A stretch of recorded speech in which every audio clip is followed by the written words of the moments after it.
some of you ask, actually, why you are here? What are you doing? Are you a physicist or whatever? Yes, I'm a physicist, so this is what I usually do. I am a professor at the university for theoretical physics. I give lectures like other professors do. My topic that I'm working on is, let's say, essentially something like high energy particle and nuclear physics. So to make it simple, you take two nuclei, like at CERN, you smash them together and recalculate what happens. So that's the physics I'm doing.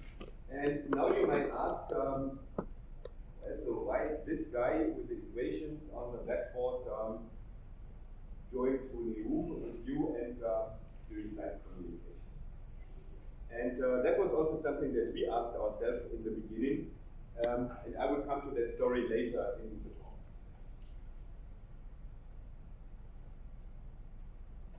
First, how did I get into, let's say, the whole internationalization thing? That was very simple and it was very easy. When I was younger, I liked to travel a lot. So when I was a student, and actually also in the beginning of my studies, I just liked to go on vacation. Traveling to Africa, traveling in Europe, traveling everywhere. Of course, not with a lot of money, so it was very, very basic, but I just enjoyed going someplace else, talking to people, seeing different things, and so on. And that was essentially, let's say, something. There are people that don't like to travel. If you don't like to travel, probably internationalization is not something for you. If you like to travel, then it's somehow a natural way to do international projects. When I was a student then at the university, and I did start to work at the institute, at that time with my diploma thesis, so essentially the time when you do your bachelor thesis, there were always collaborative projects that were essentially applied for by professors, the institute leaders, and so on. And well, of course, you need students that participate in these things. And whenever there was a conference, it was like somewhere far away. Like, yes, I will go. And so suddenly it was like, oh yeah, Marcus wants to go everywhere. So why don't we give him the things that actually nobody wants to go? So, for example, one example here is India. So there was a collaboration we had with India, and when India is already, well, let's say, essentially 90% of the people that go to India from the foreign countries, they get diarrhea, essentially they are vomiting the whole 2 weeks that they are there, and then they go back. So nobody wanted to go to India. And that was an especially nasty project in that respect because it was in Calcutta, and Calcutta is really, it's a really poor and difficult part of India. So if you think India is difficult and a poor country or a difficult country, Calcutta is actually a prime example of that. And so we had this collaboration with the university in Calcutta, and well, it was like, so who wants to go? Nobody wanted to go, and I thought, yeah, maybe I. And then I stayed 4 weeks in Calcutta in the guest house of the university, got bitten by mosquitoes every night like hell, and you still get this poison in the, you plug into the water. Okay. Indian mosquitoes, they don't care about the poison. Or they bite you and then they die, but first of all, they bite you. I was eating with the locals, of course, so you go to the canteen in Calcutta at the university, and well, it's not like you, just to say that. Essentially, what they eat over there very often is that most of them don't eat meat. Most of them, I think, because they don't have the money, but a lot of them also because of religious reasons. So essentially, you get some bean stuff with a lot of sauce. So it's essentially like a sauce. Every day you get the sauce. It's different every day. It's made of different stuff, but it's just the sauce is nice. And when you go there, you pick up your plate, which is a little bit rusty already, and say, yeah, here you have the stuff, and here you get the rice. And then you learn what they see the Indians, they're also there with you and whatever, and they are very eloquent when it comes to dealing with their hands. So they take the rice and the sauce, put it in their mouth. Everything is fine in the Yeah, that's easy because it's sticky rice. Sticky rice, stick it together, put it into the sauce, eat it, everything's fine. Well, then you try it. Then you figure out, oh, it's not sticky rice.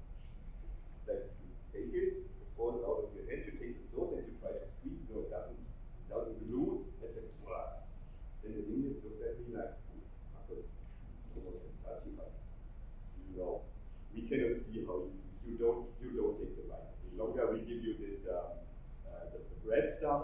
You eat with the bread stuff, that's fine. The rest is, I don't know, it's disgusting. So that was what I learned. So how we eat is totally disgusting. And actually, it's true. I mean, when you're only eating with this rice, you think it's easy, and in the end, it's not easy. A different thing I learned in India is, so you always hear that stories of there is the good hand and there is the bad hand. And then you go to a toilet in the institute, and then you learn that they don't have toilet paper. And then suddenly you realize this is the good hand. Never forget that this is the good hand. When you stretch out your hand to a guy in India, this is the good hand. You don't want the other hand. And next time, bring toilet paper. That was also something like that. So there were a lot of these travels and so on that brought me to Thailand, for example, and which is very nice because I went to Thailand for the first time when I was a student. Actually, the Thai people came to Frankfurt because one of the Thai people I know, they are a professor now, he was a postdoc in Tübingen, which is a different city, and he wanted to broaden the connection, so he came to Frankfurt. Somebody had to join the project, and of course everybody else said, no, I'm not going to Thailand. Probably it's further east, it's probably even worse than India. It's not. It's very nice. It's actually the food is good, and don't worry about the hands, and everything's good. And now we have something like a 20-year program with the university in Thailand where we exchange people and collaborate and so on. And actually one of my PhD students from Germany, he became a postdoc in Thailand. Actually now he is a professor in Thailand. And they are extremely happy. Like, look, this collaboration is working. We educate PhD students from there. We have this exchange. We do common conferences. So it's cool. And it just started with who wants to go, who's not, which student is not shy for me. So that was good. Well, then I got my PhD and so on, and actually I continued with that, and where people figure out that you are the one who wants to go to travel all the time, so I got the nickname Dog Holiday. So you see, most probably this is why I like to go to such places and so on. So I deserved it. So then I was a postdoc in Berkeley and in Neum, so I did my time abroad as most of the physicists have to do. So you travel around the world, you start somewhere new, meet new people, and you build up your network.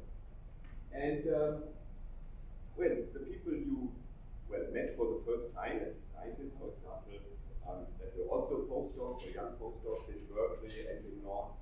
Well, these people went somewhere else, they became professors somewhere else and so on over the years, and suddenly you figure out you have this big network of people that you know, you collaborated, and so on and so on and so on. And suddenly you understand something. You understand how my old boss, Walter, had his network.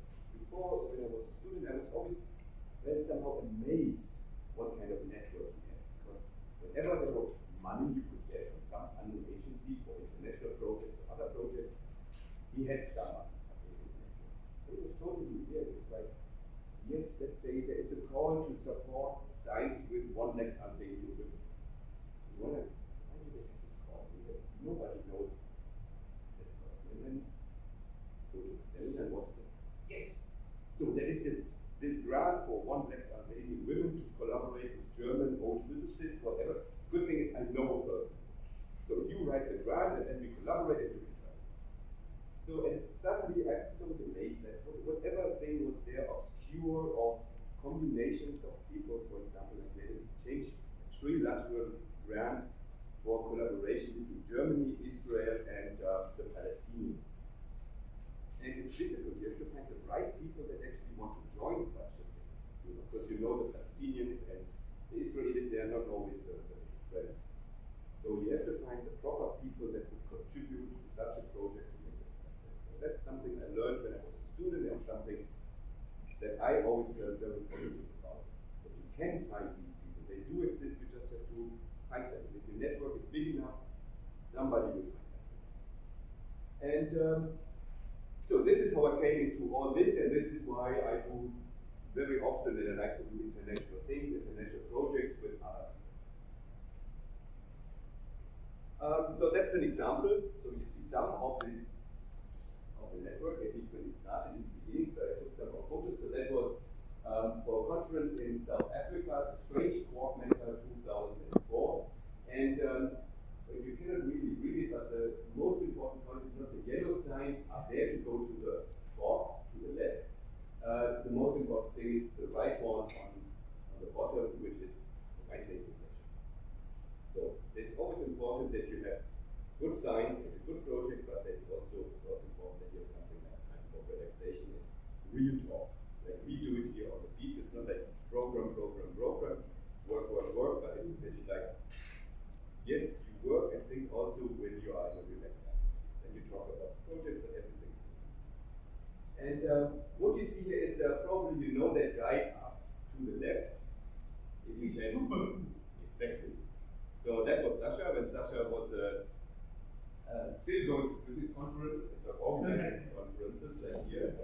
And you see, so down there in the middle, actually this is me when I was way younger with this gray shirt, and you see on the left floor of me, this is Devadesh. That was, for example, the person I went to in India to collaborate. And that's still a collaboration that's existing and running and working. To the right of me, you see Igor, who is now a professor in the US, and he's from Russia. And there's still ongoing collaboration. So it all starts when you're young and then you continue. Down there you see this is our Cuban connection, and there's one person to the left of me in the right figure, which you can barely see with this slightly brown shirt. This is Matthias, who's also a friend of mine, so he's now a professor in the US in Tuscaloosa. But we still collaborate since many years, and for example, on the left down there you see a picture with me and Matthias and Piero and Jonas, where we do a conference in Frankfurt, and in the middle, which you can barely see, this is Gerard Hoft, one of the couple of years Nobel Prize winners for Young theory. And so if your network is somehow big enough, you always know somebody who knows somebody, and in the end you end up with a person that was a postdoc, a PhD student with a Nobel Prize winner, and said, yeah, we do this thing, do you want to come? We don't have money, of course. And so, for example, to get Gerard Hoft, we thought that this would be, first of all, it would be difficult to get him at all. And we thought, like, okay, if we get him, it will be expensive. No, in the end, it cost us something like 200 euros because I said, I like science, I like the workshop, everything is fine. I take a second class train ticket from the Netherlands to Frankfurt, which is 200 euros. So that's all. And the hotel, and we don't have enough money, I can. So it is a totally easy guy to get along. So everything continues and grows, and it's essentially like, yeah, you just talk to the people, and most of them are surprisingly, they're just very nice. So they're open, they're very nice. Of course, there are some people that don't want to do international collaboration because they say, what is my game? But in the end, well, it's up to them if they want to join. So let me continue a little bit with the advertisement for the DRD. These are just the numbers, and this gives you an impression about how big the DRD is, because sometimes you think this is probably a small funding agency or they just fund this project. No, they get a lot of money from the German government. They support something like 140, 150,000 students each year, so it's big. They get more than 500 million euros each year to spend, so it's big. And essentially, what is written in their statutes is the goal is to create and improve international cooperation and exchange. That's all. So you can apply for money to international projects. Of course, it's not always projects like this, but there's projects like you are a musician and you want to go work with some other musicians, let's say guitar players in India. That's also something they support. Things like this. So they support all the sciences, everything you can imagine, exchange. Also, let's say industrial leadership programs like building up management and industry knowledge in Africa and stuff like that. So whatever, it's very, very broad. And there's lots of opportunities, so we always like to look what they are doing, and it's very what is the relevance for you with the DRD? First of all, there's bad news for you because only German institutions or German professors can apply for it.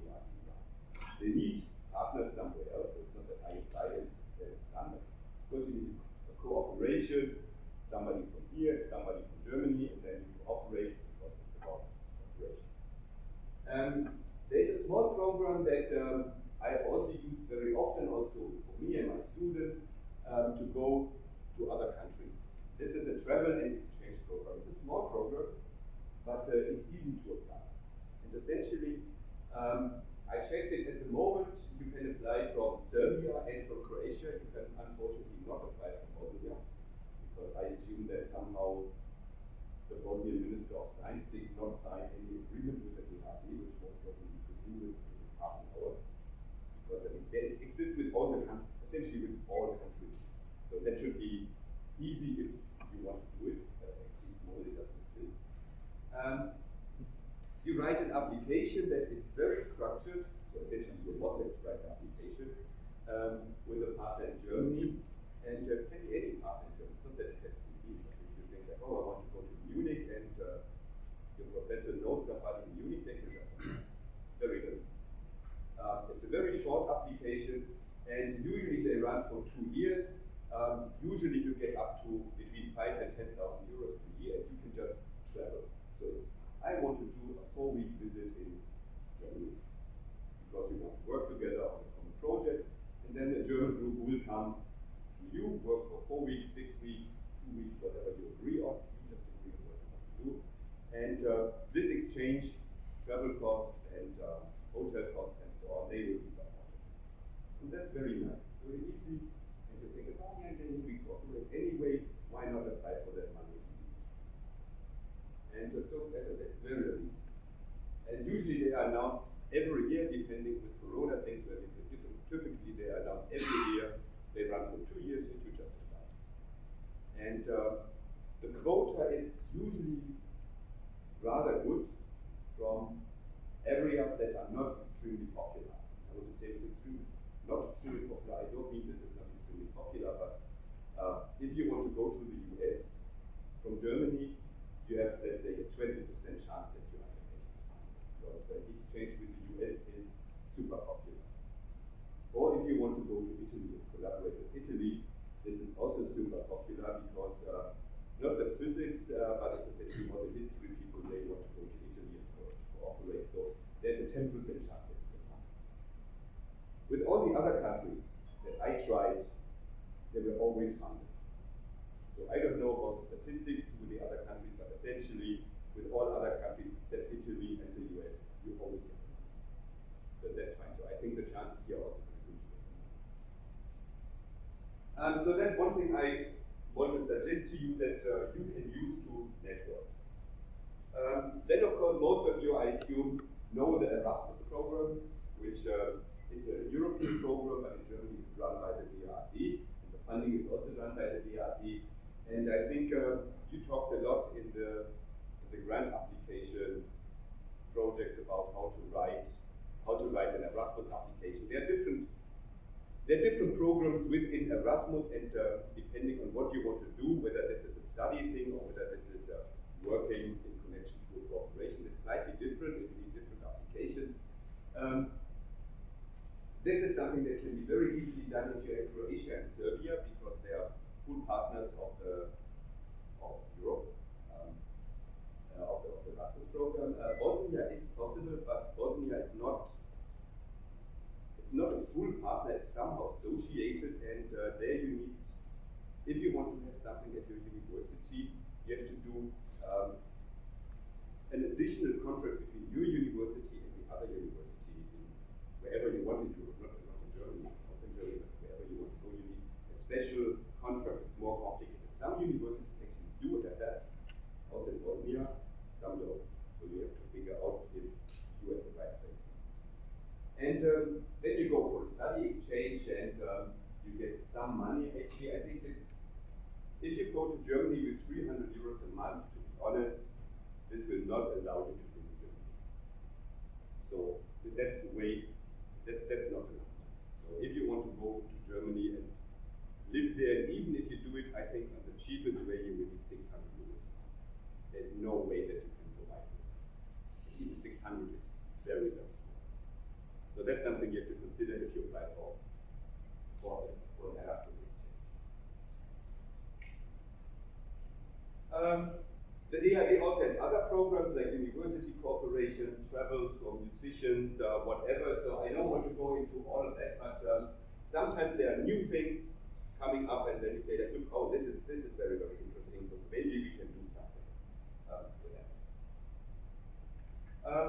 One thing I want to mention shortly, it's something that those of you that are physicists, which most of you are, or computer scientists, if you are in nuclear physics or biophysics or something like this, or interested in that, that's an advertisement for our local accelerator center. They have something like a summer study program. So you can apply, if you go to that webpage, you can apply and ask that I want to come for 3 months or something like this, or 8 weeks, to work at this facility. And this is always good because if you then later apply to become, for example, a PhD student or a postdoc at that facility, people already know you. Or you have an ongoing project and then they ask like, oh, come on, do you want to join after you get your master, for example, as a PhD student? So this is very, very nice, and they fund everything. So there's no financial problem. They fund whatever you need. And what we figured out, and that was also actually important, surprisingly, for Connect, is European cost actions. So these are European networking programs and projects that connect as many countries in Europe as possible. So when I was running one of these cost actions, we had something like 24 or 23 European countries involved. Before you can do that, you need to do a lot of networking because you have to talk to everybody in all the countries. Do you want to join? Do you like the proposal? Please go to the webpage and sign in. Oh, no, I haven't done it. Please do it. So you have to have friends in 23 countries or 24 countries or 27 countries to actually run such a thing, and they all have to support. The good thing for the students is you can apply. You might try to find some of them here.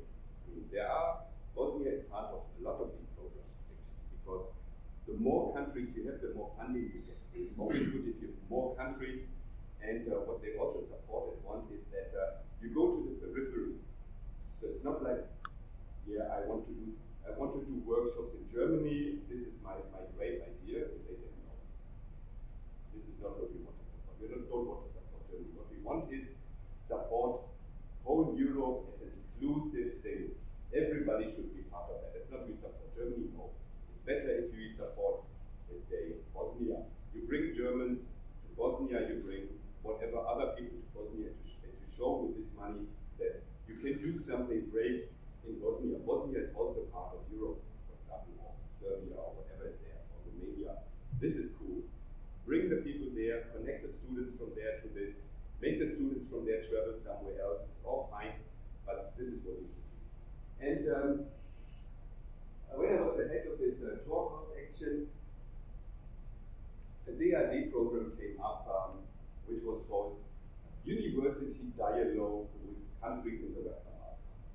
And actually, Sasha and I looked at this and we didn't carefully read the announcement, and we thought, oh yeah, this is cool, we can do a physics conference somewhere. And then it was like, yeah, you need local partners. Yeah, I don't know anyone here. And luckily, we had Bleicher from Zagreb in our cost action. I was asking Dubravko, of course you know, can you give me some names of people in Bosnia, in Serbia, who do physics, whatever, that's somehow related to our physics? And yeah, he sent me a list of names, and then we started to Skype and to see, and then, so this is how I got to learn Mirza. So I didn't know Mirza at all before, and then suddenly I figured out, first of all, well, he's a nice guy, good looking. That was the most important thing. And then we figured out that, well, there is a real physics community in Bosnia that is actually working somehow in our field, which was something I actually really didn't know. So that was a surprise, and so we found Nemanja, and we found Jadranko, and so on. Actually, Nemanja we found through a different cost action, because Piero, a postdoc at that time in Frankfurt with me, he was in this, that was Cantata. Yes. He was in this Cantata, and then after we had this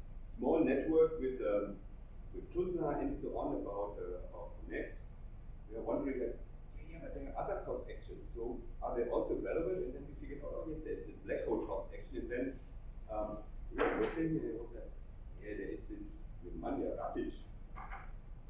That must be something weird, so nobody knows Nemanja Rakic. And so we talked to him, and then suddenly we figured out, oh, he's a nice guy. So this is how we got to know. So And good looking.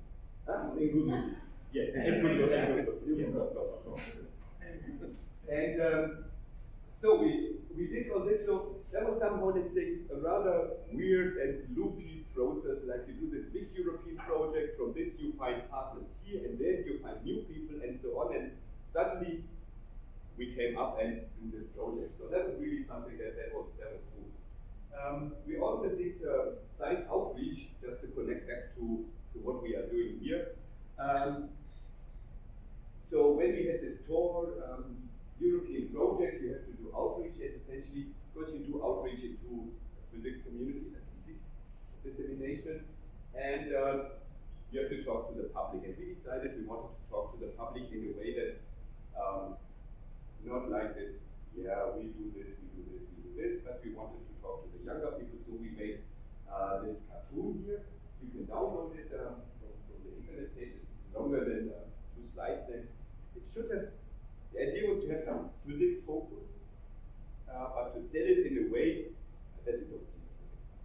You just get, well, you know, the kids should somehow see the things, should hear some words, but of course it's not a physics story. It's called TOR, because there was a cross-section TOR, infrared slavery. And the reason why we call it infrared slavery is that there was a Nobel Prize for essentially asymptotic freedom a couple of years ago, when you have quarks and antiquarks that bind to the matter. They are free and they are near together, and they are bound if you take them apart. So this is why protons are stable particles. And well, that they cannot appear to larger distances, this is called infrared slavery sometimes. So this is why we call this infrared slavery, and the idea is that the quarks, like this one right there, they are confined to small vessels and they want to be freed. And only Thor with his power can free the quarks from the infrared slavery. So this is what this cartoon is about. We also did the movie, which you will see after my talk, with the students on, well, how to present the stuff that we did to the public. I think it's a funny movie, but you should. So, what were the goals when we formed this group and so on to apply for this meeting here, actually for the first ones? And the DRD is very political, so you get them in a way that are rather formal, dry, and so on. So what is actually written, you sometimes wonder, I mean, there was a question in the beginning, I have an idea, but somehow nobody's going to fund it, because you look at the calls and it seems that the calls don't fit your idea. Well, usually what you try to do is you massage your idea somehow to fit the call. It's the idea, it's not that you sell the idea, well, look, this is the idea, this is the call, how can I massage them together so that the idea and the call somehow match up? This is also what you have, that's something essentially we have to do all the time, because when you read the formal goals, and these are the goals as they are written, they look very, very dry, and you wonder what can you do with these goals. You should improve cross-border professional cooperation. Yeah? Development of academic teaching and so on. What can I develop? I mean, come on, you have universities, of course you know how to teach. Promotion of young scientists is easy. But then you have these somehow fancy social things, like they say in the Western Balkans, reduction of ethnic tension. It's a big thing. Well, it is, but so it's, if you're a physicist, you wonder like, what can I say? Development of democracy, strengthening the civil society. And we thought, like, after we read it carefully, like, we thought we do a physics workshop, and now we have to do that. So actually, can we do that? Do I have any idea how to do development of democracy? So how can that happen? So what you have to do is you have to find a translation of this So what do you think what this means? And so that was our translation. So this usually want to get to know new people, and that's it. This is what we can do. We want to have a good workshop and a program that's interesting, obviously we want that. We want to bring students together and help them to build a network. Well, that's also what we usually do. Bringing people together, creating networks, and so on. This is why you are here. We want to create friendships. It's also something that we always do. You go and have a beer, and suddenly you figure out that the other guys are also nice. Yes, we do that with a lot of people all the time. And that's also the reason why we chose this place here. Because many years of experience has shown me at least that if you go to a nice place, you sit on the beach, you talk to each other, you go swimming, a lot of good ideas and projects are actually developed. For example, this cost action that I was running, that was developed in the water in Cuba. So while I was swimming there with a colleague, we were discussing, like, oh, what can we do? And he told me about his problems, I told him about our problems, and so on. And then we figured out that, yeah, but I've heard that this guy over there, he was applying for one of these cost actions. What is it? And come on, so he was kind of swimming over there. And then we were swimming, discussing. Later on, we went to have a beer or two, and I was like, yeah, that's something we want to do. And that's really how it started. So it starts in an easy atmosphere. And probably just to talk about the easy atmosphere at the beach, this CRISPR Nobel Prize, this idea, I mean, Jelena has talked about this CRISPR-Cas thing, this, how do you do essentially gene sequencing and so on. This was developed on a conference in a bar in, what's it called, Costa Rica. So it's not a joke, I mean, this is the official Nobel Prize story. Oh, we were on this workshop, and then I saw this other woman, so these are two women who did it. I saw her sitting there in the bar having a coffee and so on, and yeah, I liked your talk, so can we discuss a little bit of this? And then they were sitting there, and this is how it started. So you need easy and good atmosphere. This is what we do here. Another goal is to make me and the society and everybody a little bit more clever, and of course we all want to have a better world, so this is democracy, society building, everything is there, just less formal. And well then, of course, it developed, we got more and more partners, and you see naturally, the arrow, I think, points to the moon down there, so the natural choice, you see everything converging towards Neum. And it's good to see that from the 5 partners we had in the beginning, it has stretched out to more partners, people from different places now joined in, and it became more open, and now it's a big project. Everybody brings ideas, brings people, and so on, and you see that it grows, so this is very good. Of course, the project did not start like it's now. It was not like that we were sitting there like, this is the program, that's the idea, now we just run it. No, the first workshop was essentially about, so I talked to Mirza on Skype, and then we wondered, like, yeah, really, now we're doing a workshop together, and we met the first time we met here in the lobby. So it was more like, so we organized a lot of things, but we didn't know anybody, and especially didn't know each other, so we met the first time here in the lobby, and we was like, okay, that's working. So I would say the first one was, it was about science and society, but in reality it was about getting to know each other, getting to know Jadranko, Nemanja was not there the first time, I think. And everybody else just to see how these people are, whether we can work, collaborate, and whether this is good or not. And yes, it was good. So there was life. And well, then we went on. We had to find ourselves a little bit. We had more something on the direction of university cooperation, and then it shifted because also a lot of students actually wanted that towards a little bit more communication. And last time and this time, we are essentially mostly moving into science communication. And I think that's a very good idea. I think it's very productive, and it's something where you, in the end, have something that you can show. You have a lot of activity, and you also get hands-on knowledge.